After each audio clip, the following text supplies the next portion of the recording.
Prensa con Gustavo Alegret.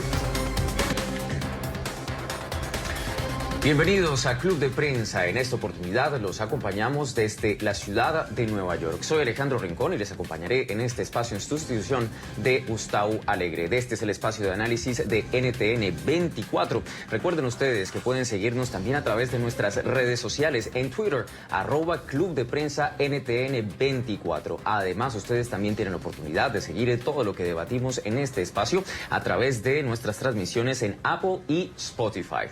En esta oportunidad tenemos el gusto de estar acompañados de dos grandes colegas. Celia Mendoza, corresponsal en la ciudad de Nueva York de La Voz de América, bienvenida. Gracias, Alejandro. José Ángel Abad, corresponsal en la ciudad de Nueva York de la cadena española Antena 3. Bienvenido a este Club de Prensa. Muchas gracias, un placer. Bueno, entramos directamente en los temas claves de esta jornada. Primero, la cumbre sobre el cambio climático, apuesta central de la Organización de Naciones Unidas para que los gobiernos alrededor del mundo lograran implementar con mayor ambición alguna especie de plano de estrategia para mitigar los impactos del cambio climático. Ministra, ¿cómo se siente después de tantas horas? Agotada. El esfuerzo de los negociadores por alcanzar un acuerdo que respondiera a la emergencia climática fracasó. Desgraciadamente, los acuerdos tomados no son suficientes para responder a la crisis climática que estamos viviendo en el mundo. Varios delegados amanecieron durmiendo en el piso. Ni los 2 días adicionales de la cumbre ni las maratónicas jornadas de conversaciones de los delegados de la comunidad internacional fueron suficientes para atender uno de los puntos más relevantes para la comunidad científica y las organizaciones ambientales: la regulación de los mercados de carbono. Yo creo que se ha hecho un esfuerzo muy importante por avanzar, pero claramente necesitamos más voluntad política para poder avanzar más. Así que yo creo que eso es lo que tenemos y necesitamos todo hoy. Necesitamos actuar con mayor ambición.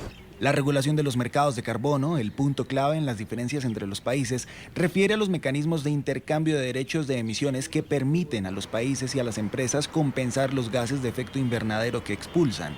Este tema ya había sido abordado sin ninguna solución concreta hace un año en la Cumbre del Clima que se celebró en Polonia. Ahora el asunto tendrá que intentar acordarse en la próxima cumbre que se celebrará en Escocia en noviembre de 2020.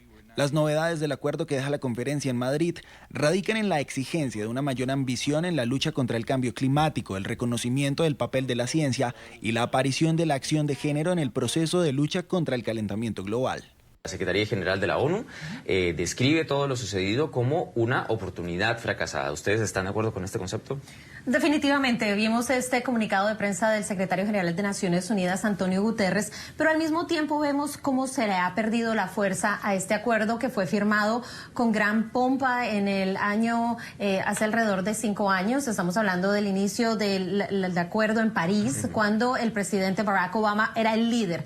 El presidente de los Estados Unidos, Donald Trump, se retira en la mayoría de los puntos, ha asegurado que se saldrá completamente de este acuerdo, y esto ha llevado a países como China, como Rusia, India, quienes son los más importantes para que hagan estos acuerdos y pueda haber un impacto real, porque son los mayores emisores, para que se comprometan. Y en este acuerdo lo que vimos es un retroceso significativo dentro de esos avances. Ahora, José, uno de los temas que tal vez más polémica ha generado justo al terminar esta cumbre sin acuerdo es lo que llamamos la desconexión entre la realidad aportada por la ciencia y finalmente las plataformas de gobierno que no logran acordar o avanzar en estas plataformas. Es decir, ¿es real esto de la desconexión? Es decir, ¿qué estamos viendo de parte de la actitud de los gobiernos frente a lo que sucede ahora con el clima?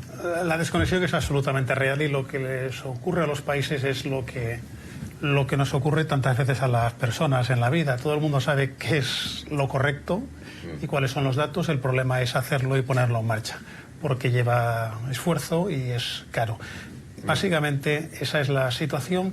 El Acuerdo de París quedó herido de manera quizá fatal o desde luego traumática cuando Estados Unidos se retira, y estamos todavía en ese proceso. Esta cumbre empezó mal, ha terminado probablemente incluso peor, y ahora todo queda pospuesto a la siguiente parada, que será el año que viene, curiosamente en un país que ahora será una nueva incógnita, que es Inglaterra, será en Escocia. Suponemos que Escocia seguirá siendo, parte del Reino Unido, no de Inglaterra.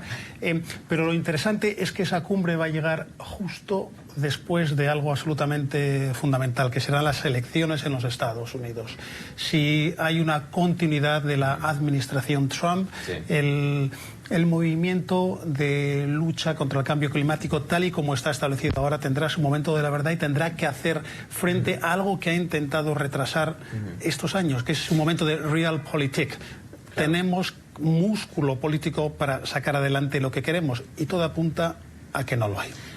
A propósito del movimiento de cambio climático, quiero su análisis y su perspectiva sobre el efecto Greta Thunberg. Finalmente, nunca como antes en la historia habíamos tenido a alguien con una visibilidad a escala global como lo logra esta joven activista sueca. A pesar del efecto Greta, de haber navegado por todo el mundo, de llamar, incluso de venir aquí a la ciudad de Nueva York, pues igual mover a los gobiernos no es tan fácil a pesar de esto. El efecto Greta, ahí como lo ven y también pues planteado a futuro. Tiene que ver mucho con esta nueva generación que está involucrada en hacer cambios sociales. No solamente Greta con el tema climático, lo hemos visto en países como Chile, donde las nuevas generaciones son las que están empujando un cambio. Lo que sí muestra es que el poder político, como mencionaba José, todavía sigue dentro de los países y los líderes que son personas mayores que no están muy de acuerdo con estos cambios por ahora. Pero esto no significa que en algunos años y posiblemente para la próxima conferencia, dependiendo del ambiente político, podríamos ver algo distinto. Ahora, que sea nombrada persona del año, que le dé una plataforma a este tema, que se ponga en una pelea con el presidente de los Estados Unidos, también ha desviado un poco el tema central de lo que ella tiene y el mensaje que quiere. Ahora, esto no significa, desde mi punto de vista, que en algunos años estos activistas jóvenes hagan cambios significativos, pero hay que esperar y ver cómo se maneja en el ámbito político, que a la larga son los que tienen que tomar esas decisiones y tienen el poder. Sí, y ahí hay un efecto curioso y es el efecto anti-Greta, porque es cierto que Greta ha conseguido movilizar y visibilizar una parte muy amplia de segmentos de la población en todos los países que estaban sin movilizar, que estaban sin exhibir su músculo para intentar forzar a los gobiernos a tomar medidas. La otra cara de la moneda es que a su vez genera un movimiento completamente opuesto y que, como estamos viendo en todos los países, tiene también efectos reales. La prueba es que el propio presidente Trump no se oculta ni se esconde en mostrar su oposición pública a Greta, porque sabe que no hay un precio, no hay una penalidad, no hay un precio político, al contrario, hay un premio político por hacerlo. Entonces, es un arma de doble filo, pero lo que sí es absolutamente innegable es que una niña de 16 años ha conseguido movilizar y dar visibilidad a muchas voces que de otra manera no lo habrían hecho. Sobre todo de la sociedad civil, que pues finalmente es la más afectada, porque una cosa son los gobiernos a la larga, pero los que están allí pues finalmente son pues todos los pueblos alrededor del mundo que ya ahora mismo están viviendo el impacto del cambio climático y que ante la falta de la acción de los gobiernos va a seguir sufriendo en cierto nivel. A la larga sabemos que el efecto pues del cambio climático es hacer cada vez más severos ciertos fenómenos atmosféricos, y ahí me conecto justo. ¿Qué va a tener que pasar entonces para que se muevan los gobiernos? La verdad es que es una sensación un poco de realpolitik. Si no tienes el músculo político, no va a ocurrir. En la lucha contra el cambio climático hay un factor de principios morales y de solidaridad que ahora mismo no existe, porque la solidaridad cuesta dinero, y la verdad es que esa es la realidad que hay. Ni Rusia, ni China, ni India, ni los Estados Unidos están dispuestos a costear ni en casa ni fuera el precio de hacer una transición ecológica terrible. Parte de ello es porque o bien su cálculo es que no se lo pueden permitir, o que realmente ellos no están o tienen la percepción de no estar en una emergencia climática, porque los más afectados eran otros. Pero el tema que es clave, y ahí es donde va el tema del dinero, es cómo afecta a los países del primer mundo. Estados Unidos ha visto un incremento en su presupuesto con hechos devastadores. Los huracanes han terminado con el presupuesto de muchos de los estados, y de pronto cuando empiece a afectar el bolsillo de estos países debido a estas condiciones, el tema de los refugiados en específico, sabemos que en Guatemala, de acuerdo a las informaciones que se han dado por parte de Naciones Unidas, las sequías para los granjeros motiva que ellos salgan de sus países. Así que, como lo decía el secretario general, el tema tema del cambio climático es un tema de seguridad nacional y de seguridad global, porque a la larga genera otros fenómenos. Desafortunadamente, hasta el momento, muchos de los países no lo han visto de esta forma, pero países enteros han terminado con amenazas significativas en las islas del Pacífico Sur.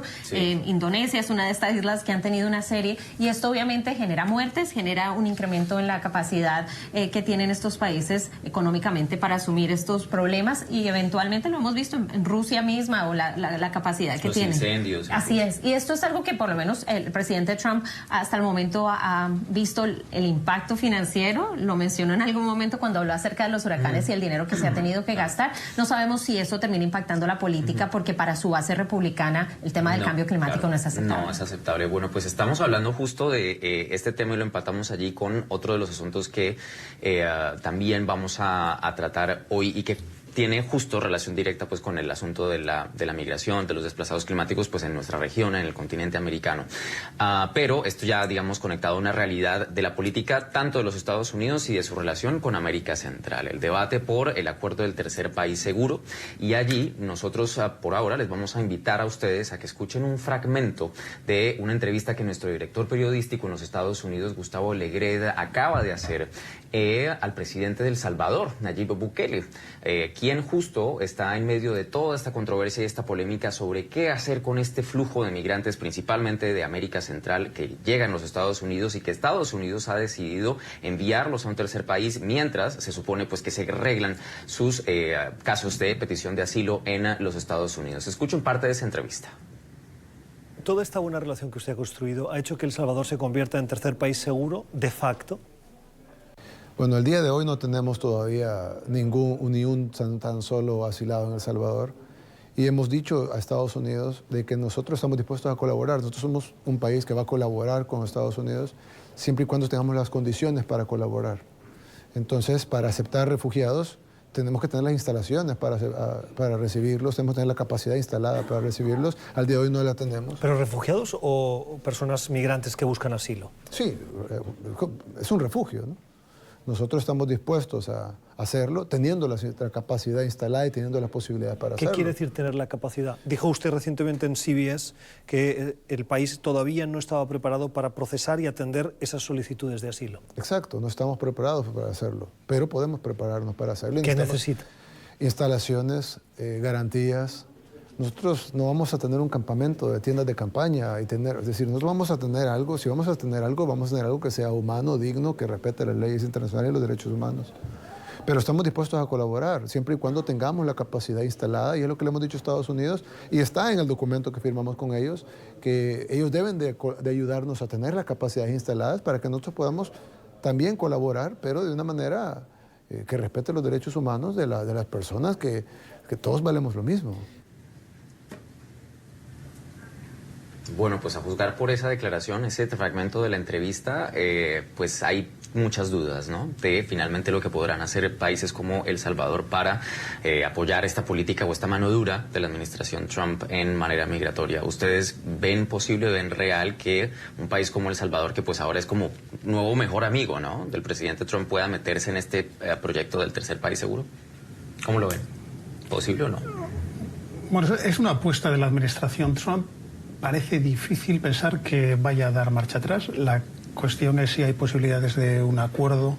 Cuánto quiere invertir en ese acuerdo la administración Trump. Probablemente no son muchos recursos, probablemente hace el cálculo de que solo puede ganar. Ha conseguido abrir ese principio de que otros países tienen que hacerse cargo de sus inmigrantes, aunque no sean suyos, pero sí son suyos en el momento en que están a su puerta.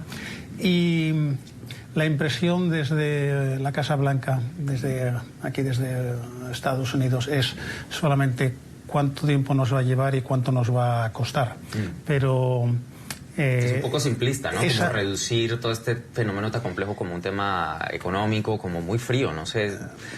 Bueno, esa es la impresión de la administración Trump, esa es su apuesta, y hay que... Y realmente de las palabras y de la reacción de los países latinoamericanos y la de El Salvador, las palabras precisamente claves es cuánto nos pueden ayudar y qué recursos podemos tener, porque de alguna manera han aceptado el principio de que esto es una realidad que les viene impuesta. Y empieza ahora una fase número 2, que es la fase de la negociación, en la que Estados Unidos calcula que en cualquier caso solo puede ganar porque le va a costar menos de esta manera que de la otra hasta ahora. Y además creo que hay una voluntad política obvia de la administración Trump, pero creo también que si mañana dejara, o el año que viene, dejara de haber una administración Trump, sería muy difícil para una administración demócrata dejar de recurrir a este instrumento también. Así es, y realmente algo que es clave es el papel que México ha jugado en todo esto, porque es el primer país en la región que hace un acuerdo directo con los Estados Unidos y que empieza este procedimiento, y a la larga empieza una ola que presiona a los otros países. En su momento sentimos que se dio en la transición de gobierno de El Salvador, porque empieza con un presidente distinto, entra Bukele, y Bukele ha sido muy estratégico en la manera en que ha manejado este proceso. Ha sido claro, como lo mencionó en este fragmento, de que ellos no han firmado nada que los haga tercer país seguro y que no tienen ningún refugiado. Quiere comprometerse. Así todavía, es, y esto es algo que es claro para un país como El Salvador, que está en un proceso de regeneración, o que es como lo ha vendido el presidente, de tratar de restablecer la seguridad, porque el tema principal es que estos país seguro es casi una contradicción en países como El Salvador. Exactamente, entonces, es parte de lo que más polémica genera, porque es decir, si están huyendo de allí, devolverlos a donde no están dadas esas condiciones. Quiero ver su perspectiva desde un punto de vista también humano, porque aun cuando todo esto se maneja desde un tema técnico, pues finalmente el fenómeno migratorio ante todo es humano, de lo que muchos consideran como un derecho humano de migrar para buscar mejores condiciones de vida. Ahí que se devuelvan a países donde pues precisamente están huyendo. Hay falta de transparencia hasta cierto punto, porque sabemos los detalles generales de estos acuerdos, pero no hemos visto la letra pequeña de cada uno de estos acuerdos y cómo se está manejando detrás de bambalinas. En el tema de El Salvador y Guatemala son dos de los países que tienen un gran número de personas que cruzan por sus países, que han llegado o que han salido. ¿Cómo se hace con estos salvadoreños que han salido de El Salvador y que han llegado a la frontera norte de México, a la frontera sur de los Estados Unidos? ¿Dónde terminaría esto? Y estas son las preguntas que se han venido dando durante los últimos meses y que todavía no hay muchas respuestas. Claramente se ha visto un problema grande en la frontera en Laredo entre México y los Estados Unidos, donde has estado allí en la frontera viendo. Y donde una señora, como les comentaba a ti, Alejandro, en el pasado, entró a su cita de corte virtual y salió y fue secuestrada con sus 2 hijos, porque se ha convertido en un negocio la presencia de estos migrantes, y en especial se han visto más afectados venezolanos y cubanos, que se han convertido en el objetivo de estos secuestros debido a que no existe, a que hay la sensación de que hay dinero en los Estados Unidos y que se puede hacer. Pero ¿cómo se justifica y cómo se mantiene esto? Es una pregunta que se tendrá que analizar a largo plazo. Lo que sí mencionaba José, que es verdad, la administración tiene claro qué es lo que están haciendo, y para ellos lo importante son los números, y la reducción en el número de personas que han llegado a las cortes o que están entrando al país es lo que les funciona. Y no solamente con los republicanos, hemos visto que los representantes demócratas de la frontera apoyan este tipo de medidas. Sí, yo creo que hay que separar el plano moral del plano político. Moralmente está claro que la administración Trump ha mostrado mucha insensitividad, por decirlo de manera la más limpia posible, hacia el fenómeno de la inmigración y el drama humano que está detrás de ello. Políticamente hay una voluntad muy clara de continuar adelante, y es muy difícil, prácticamente inconcebible, pensar que eso vaya a cambiar a corto, incluso es difícil saber, ¿no? Incluso a medio plazo. Pero hay un efecto colateral quizá interesante, y creo que no está en la voluntad de la administración Trump, pero creo que sí merece la pena mencionarlo, y es que está probablemente bien que en estos países, en este caso en El Salvador, también se instale en el debate público el factor de que tenemos que tener un cuidado que no teníamos hasta ahora con una parte de la población que ha decidido inmigrar y que está de vuelta. Pinzas, ¿no? Porque hasta ahora esto no existía. Desde luego no es lo que persigue la administración Trump, es un efecto colateral, pero puede haber un efecto colateral positivo en todo esto, de que también en los países de origen tengan en cuenta que van a tener que ayudar a esos inmigrantes a los que hasta ahora simplemente se les abría la puerta para que se fueran. Un factor detonante tal vez para que haya un proceso de cambio. Bueno, muy embrionario, claro. Y no muy embrionario, pero quizá necesario también a esas alturas. Y ahí es donde los Estados Unidos juegan un papel fundamental en el término de los fondos. cuántos Claro. fondos se van a asignar y qué programas van a poder establecer Es costoso, o no. finalmente manejar, proveer, dar condiciones de seguridad o sea, meterse ahí la mano al bolsillo, ¿no? Sí, pero quizá entonces una vez que abrimos ese debate de nuevo muy embrionario y que hay que mantener la expectativa de manera humilde, pero una vez que abrimos ese debate a lo mejor a alguien se le ocurre pensar en algunos sitios que más que dar ayudas quizá sería interesante tener un sistema económico que se preocupe de que la gente no tenga que pasar por las penalidades, que no haya tanta corrupción, que no haya tanta violencia y quizás eso sea más barato que tener que repartir ayudas y estar pidiéndolas fuera. Bien, nosotros por ahora tenemos muchos más temas por avanzar, pero eso va a ser después de cumplir unos compromisos comerciales a los que debemos atender ahora. Ustedes recuerden que la entrevista completa de nuestro director periodístico, Gustavo Alegret, con el presidente de El Salvador, Nayib Bukele, pueden verla hoy, esta noche, en Cuestión de Poder. Y también recuerden que este espacio donde estamos ahora, Club de Prensa, pueden encontrarlo siempre en nuestras plataformas digitales, Apple y Spotify. Quédense con nosotros. Gracias por continuar con nosotros. Estamos en Club de Prensa de NTN 24. Otro de los temas de la jornada, la relación de los Estados Unidos con México y la aprobación de este nuevo tratado comercial, el TEMEC, pero que en las últimas horas vuelve a estar sujeto a una gran controversia por una un imprevisto movimiento, por decirlo así, de los Estados Unidos que ha generado una protesta de México. Su lectura sobre que los Estados Unidos, como principal aliado de México, introduzca estos cambios denunciados por México, haciendo parecer casi como que le ponen un bombazo a este acuerdo que tanto costó, ¿no? Sí, y esto es algo que bueno, recordemos que se firma la semana pasada, el martes. Y esto se da después de que la semana anterior hubieran dudas por parte de México acerca de estos supuestos verificadores que habían sido propuestos por los demócratas para que fueran a las plantas, a los diferentes lugares de trabajo y verificaran las condiciones de trabajo. Crítica fuerte para AMLO en ese frente porque se hablaba de una pérdida de la independencia, soberanía de México. Y obviamente para los demócratas ha sido una victoria presionar los derechos laborales. Y este tema ahora de 5 miembros o de 3 miembros que puedan ser una comisión que se aceptó hasta cierto punto dentro de esto, que es, ¿no? Así que es. Y el punto es que ahora México ve que esto no puede funcionar o que se están tomando ventajas más amplias por parte del Congreso de los Estados Unidos. Y de ahí esta visita sorpresa.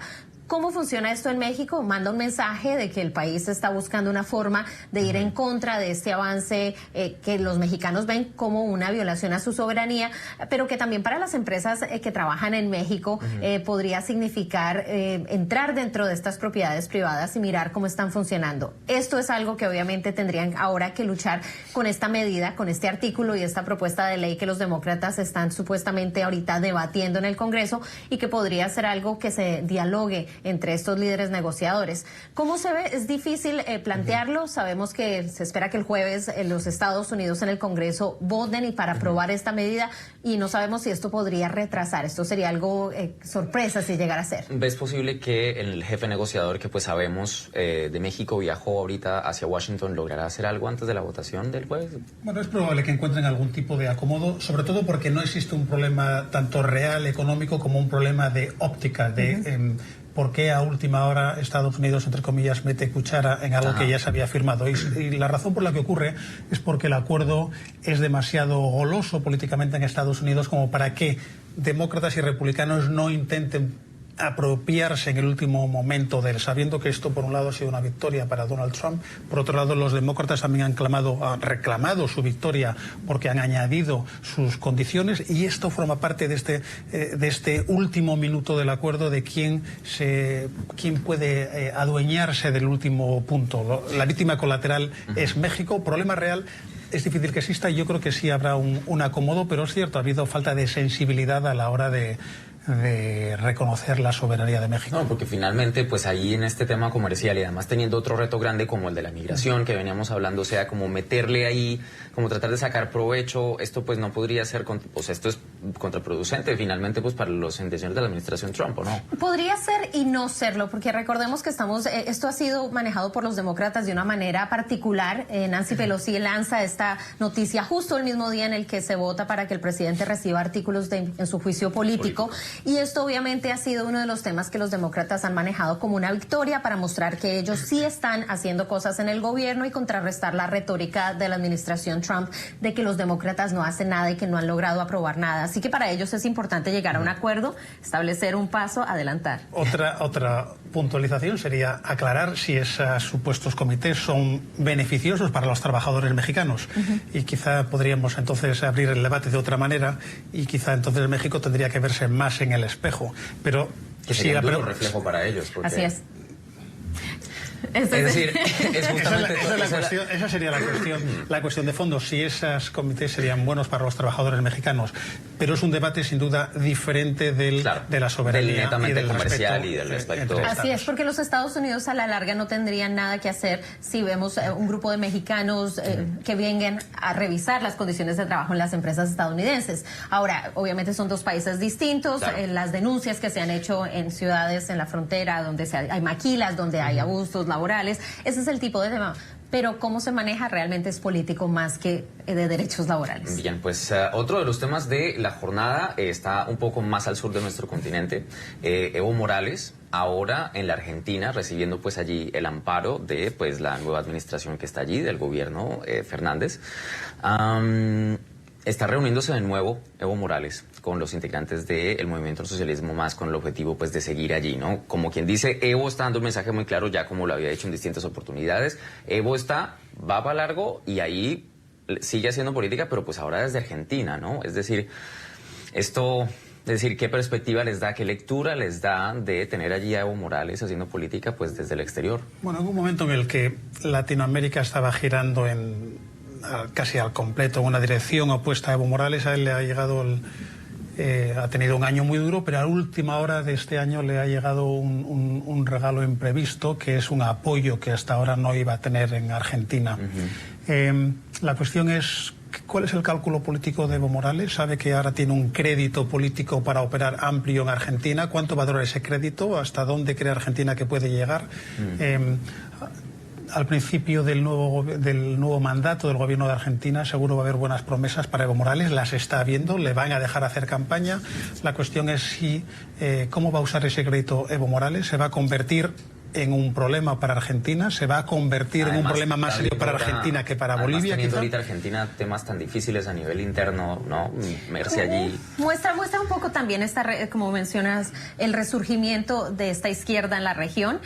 Países donde estaba Macri, las relaciones con los Estados Unidos se habían establecido y vemos cómo se cambian los papeles. Argentina regresa a una relación más tensa con los Estados Unidos, apoyado por Venezuela, apoyado por otros países en la región. Bolivia reabre sus puertas a la DEA, restablece estas conexiones con los Estados Unidos, pero también hay cuestionamientos de cómo va a funcionar esto y cuáles son los enlaces que tiene él dentro de Bolivia. Físicamente para él era mucho más, o lo es, como lo vimos con su viaje, estratégico estar en Argentina, en el norte del país, en la frontera con Bolivia, que estar en México. Claro, que finalmente estar ahí mucho más cerca, pues finalmente le abre una posibilidad en cualquier momento, como ha sucedido en otras opciones, llegar a regresar a su país, que finalmente eso es lo que desea pues Evo Morales a la larga, ¿no? Necesitamos saber cuál es el cálculo de Evo Morales, aún no lo sabemos, pero lo que sí sabemos es que 2019 no ha sido un buen año para Bolivia, ha sido un año de mucha inestabilidad y por ahora está ocurriendo todo lo que tiene que ocurrir para que el 2020 siga siendo un año de inestabilidad para Bolivia. Eso no es una buena noticia para Bolivia, no es una buena noticia para América Latina. También el tema de financiero. Recordemos que Evo Morales, y esto es algo que en la prensa internacional no se sabe mucho, y es cada vez que un periodista preguntaba acerca de la deuda externa del país, se le cerraban las puertas, se le acusaba de estar haciendo cuestionamientos que no deberían hacer. Esto fue denunciado por la Asociación de Periodistas de Bolivia durante la mitad de las protestas, y esto obviamente muestra que existen temas que van a salir a relucir durante los próximos meses y que muestran problemas dentro de la administración, más allá del tema político, tema financiero, que hasta el momento no se ha puesto bajo la lupa en Bolivia. Él ha hecho avances y de ahí el apoyo por parte de los grupos indígenas, ha retomado algunos de los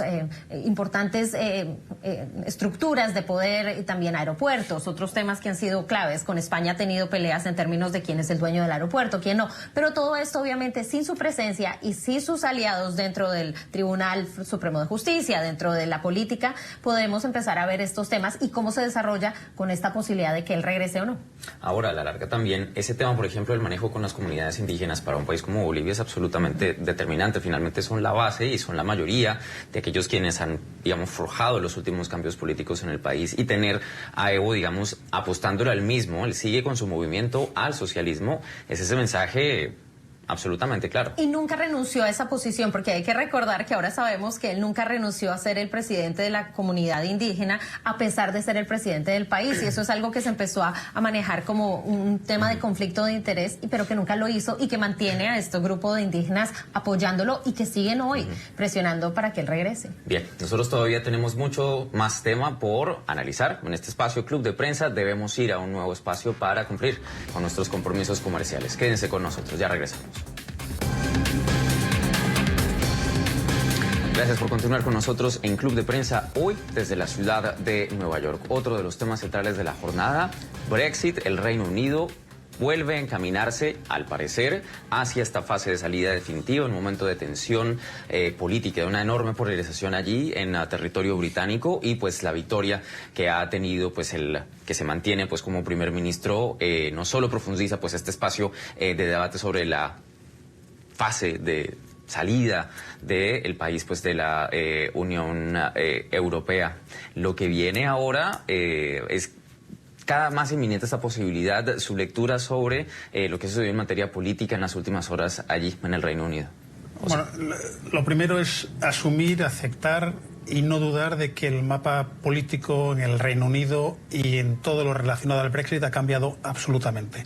Va a haber Brexit, va a ser un Brexit completo. Y aunque no haya acuerdo ahora económico, eso se va a negociar durante los próximos meses, a nadie le va a interesar que el Brexit sea un proceso traumático en Europa, a nadie le va a interesar humillar al Reino Unido, y nadie va a tener tampoco el músculo político ni económico para hacerlo, porque el Reino Unido es cierto que solamente es una parte de Europa, pero es una parte significativa. Entonces probablemente haya un acomodo económico en los próximos años. Lo que los británicos hicieron hace unos años y han reafirmado ahora es su voluntad de no ser un país tan europeo como el resto de los europeos, que es algo muy británico. Es una decisión política, estratégica, no es una decisión económica. Y ese va a ser ahora el futuro del Reino Unido, al menos para una generación. Y estamos hablando de una generación larga, 20, 30, 40 años al menos. Esa ha sido la elección de los británicos. Yo recuerdo mis años de corresponsal en Londres, entrevistar muchas veces a Jeremy Corbyn. Nunca hubiera imaginado que Jeremy Corbyn hubiera sido líder del Partido Laborista, porque es un candidato, no vamos a decir extremista, pero sí, desde luego, alejado del centro, por razones que probablemente tengan que ver con el auge del populismo y con el descontento en amplias capas sociales. Consiguió copar las posiciones del partido, hacerse dueño del partido, pero esta elección ha dejado claro que la opinión pública del Reino Unido no está ahí, no está en la radicalidad, no está en la ambivalencia hacia Europa tampoco, a pesar de todas las protestas que hemos visto, y ese es un resultado contundente. Todo el mundo debe muy rápidamente de sacar conclusiones. Por cierto, también en los Estados Unidos, donde en el Partido Demócrata quizá los candidatos más alejados del centro se están planteando ahora mismo si realmente esto les puede afectar y de qué manera les puede afectar a ellos. Que también de una u otra forma es casi como el efecto Trump, ¿no? Saber la polarización que lleva tan recargado, la gente está diciendo no, tal vez por ahí estos extremos, no. Y para los británicos, como mencionaba José, es un punto en el que ya están listos para que se dé el proceso. Llevan varios años manejándolo. Boris Johnson asegura que va a hacerlo y se ha comprometido a tratar de darle respuesta a esta petición que ha hecho el pueblo en Inglaterra. Que perdieran de la manera que perdieron es significativo, muestra un cambio en estas posiciones, porque estamos hablando de todos estos pueblos que en el pasado votaron por el Partido Laborista, pero al mismo tiempo quienes apoyaron a Tony Blair en su momento, que fue uno de los líderes más representativos. Exacto, claro. Y esta promesa que se hace ahora es una promesa de que esto se arregle de una manera rápida y ya están listos para ese cambio. ¿Cómo se va a llevar a cabo? Hay que esperar y verlo cómo lo maneja Boris Johnson, pero ahora tiene el liderazgo y tiene el poder, lo que no tuvo Theresa May. Así que eso le va a permitir hacer cosas que su predecesora no pudo hacer. Lo que yo me pregunto sobre todo también es, aun cuando pues esto es más un asunto político, pues igual el económico de una u otra forma pues es innegable que va a marcar. Uno de los aspectos que mayor controversia ha generado en todo este tiempo ha sido el de toda la movilidad, por ejemplo, humana en términos de empleos, de todas esas personas que una vez del Brexit no se sabe pues qué van a hacer, personas que han estado años construyendo una vida allí, pero que de un momento a ahora no. ¿Pudiera de una u otra forma este asunto político, por ejemplo, de aquellas personas que se ven atrapadas en un proceso que realmente no conocen, pasar factura en algún instante en materia política? Bueno, uno de los orígenes fundamentales del Brexit fue toda la cuestión de inmigración dentro del Reino Unido, que fue un poco la llama que avivó especialmente, que encendió el debate del Brexit. La verdad es que probablemente vaya a haber cambios en ese sentido, probablemente no vayan a ser tan traumáticos, tan importantes como todo el mundo imaginaba. Probablemente vaya a haber también muchos cambios económicos. A nadie le interesa una guerra comercial en Europa. Una vez que la batalla política ha quedado resuelta, lo razonable es que las cabezas se mantengan frías y todo el mundo encuentre un acomodo. Ese acomodo no va a ser fácil, porque ahora mismo hay que establecer aranceles donde no los hay. Y finalmente ahora alrededor del mundo también estamos en medio de la guerra de aranceles entre los Estados Unidos y China, las dos principales economías del mundo ya que pues parece que están aproximándose a un arreglo, pero finalmente todos estos procesos pues también influyen estos otros movimientos de cambio en Europa. Y Estados Unidos lo manejó y creo que esto también a los votantes le dio algo de certeza, aunque se hablaba de que Boris Johnson no se iba a reunir con el presidente Donald Trump en su última visita durante esta reunión de la OTAN en Inglaterra. Se reúnen y para muchos de los miembros del pueblo británico, esta relación permite que haya una sensación económica mucho más favorable que lo que hubiera sido una negociación con Theresa May o con otros líderes del partido de oposición. Y eso podría ayudar hasta cierto punto a que se sientan más cómodos de cómo se van a realizar. La relación personal que tiene, y lo hemos visto en el pasado, el presidente Donald Trump actúa beneficiosamente con aquellos donde hay una relación personal y él lo ha expresado varias veces que él podría trabajar muy bien con Boris Johnson, a quien le dio su respaldo completamente.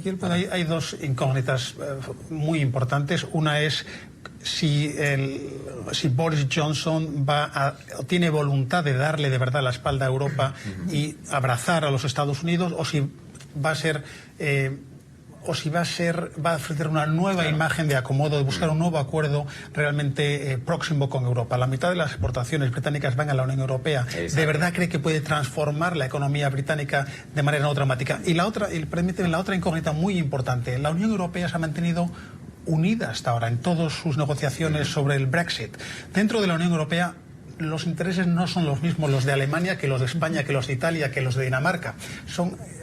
Esa unidad se va a mantener en cuanto se empiece a hablar de dinero. Vamos a poner aranceles a esto, pero no a lo otro. Vamos a bajar el precio de la leche, pero vamos a incrementar el de los automóviles. Son negociaciones muy complejas y que pueden surgir fisuras dentro de la Unión Europea, tener consecuencias muy serias en el acuerdo del Brexit. Bien, pues está por verse final cómo sigue desarrollándose todo este asunto del Brexit, asunto sumamente interesante. Nosotros todavía tenemos más para ustedes, pero después de otra pausa para comerciales. Ya regresamos. Bienvenidos nuevamente a Club de Prensa, hoy desde la ciudad de Nueva York. Retomamos hablando sobre todo el proceso de impeachment.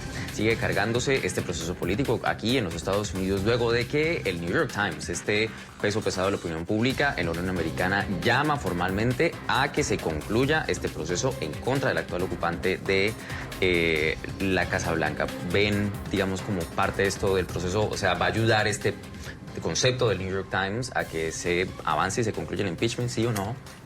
Realmente no creo que... Todos sabíamos dónde está el New York Times. A esas alturas el efecto de su editorial es probablemente nulo.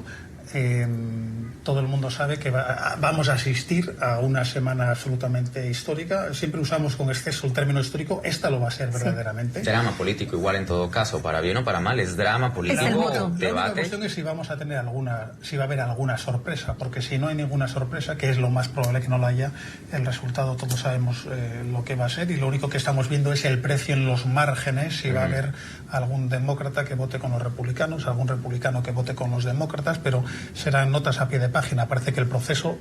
Ya está. Estamos esperando un regalo de Navidad para Donald Trump que, bueno... Chuck Schumer ya mandó una carta el día de hoy pidiéndole a McConnell que tenga en su lista de testigos a figuras importantes. Mulvaney, que es el que está a cargo del jefe de gabinete, pero Blanca. también Bolton, que ya no está allí, el director de la organización que se encarga de los presupuestos. Y esto podría ser clave si se lograra hacer. Pero sabemos que, como siempre lo ha hecho McConnell, él se va a encargar de evitar que esto suceda. Y ahí es donde será fundamental. Lo que hay retardar, que ha sido parte de la estrategia, ¿no? Totalmente, esa es su estrategia. Lo vimos con la Corte Suprema de Justicia durante la administración Obama, con los candidatos, y lo vemos ahora. Pero el tema fundamental va a ser cuál es la labor del Justice Roberts, que es el jefe de la Corte Suprema que estará dirigiendo esta clase de juicio, porque él podría aceptar algunos de estos miembros y algunos candidatos. Pero recordemos, es republicano, estamos en una Corte Suprema que estaría por este lado. Un poco más hacia la derecha. Era republicano en los tiempos en que el Partido Republicano era el que era, ahora es otra cosa, ahora no sabemos muy bien. Ahora, no sabemos realmente si es republicano o es el partido de Trump. Okay. Lo que sí sabemos es que Mitch McConnell, el líder republicano en el Senado, quiere que esto vaya rápido.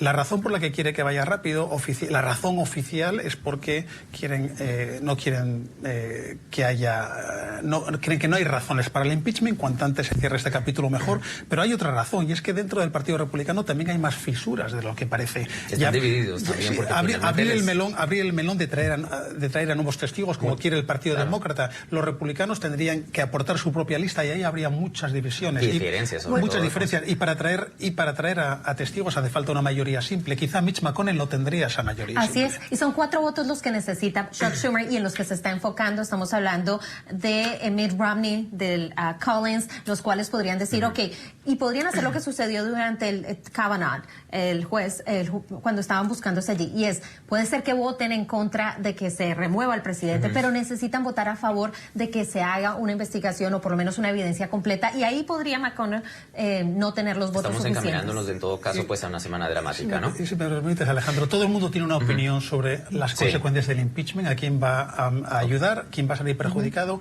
Yo haría un llamamiento a la prudencia y a la experiencia. Nadie sabe ahora mismo cuáles van a ser las consecuencias del impeachment en unos meses. Quien diga que lo sabe, o nos intenta convencer de algo, o no sabe de lo que habla. Qué hacer. Bueno, está por verse finalmente cómo se desarrolla todo este proceso. A ustedes, gracias por acompañarnos en este espacio. Celia, José, espero tenerlos nuevamente aquí en la ciudad de Nueva York. Y ustedes también, gracias por acompañarnos en este espacio.